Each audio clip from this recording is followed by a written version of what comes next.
പടിഞ്ഞാറെ വെമ്പലൂർ ശ്രീ സായി വിദ്യാഭവനിൽ മാതൃദിനാഘോഷം സംഘടിപ്പിച്ചു. Kodungallur Vivekananda Vedic Vision Foundation director doctor Lakshmi Kumari മാതൃദിനം ഉദ്ഘാടനം ചെയ്ത് മുഖ്യപ്രഭാഷണം നടത്തി.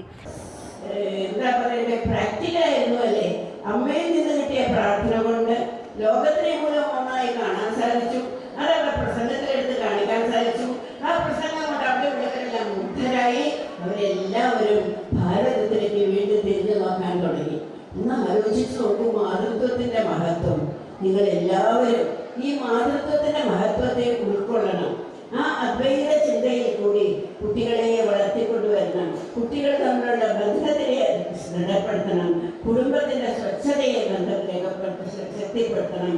അതിലെല്ലാം ഈ മാതൃപൂജ ഉപയോഗമാക്കണം നമ്മൾ.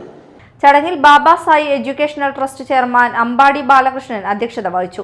School academic director C Vijayakumari, PTA president T Jayakumar, school administrative officer doctor Varada B Menon, principal Siji Sijesh, school director board member NV Shaji, C Nandakumar, SMC member MA Mohanan എന്നിവർ സംസാരിച്ചു.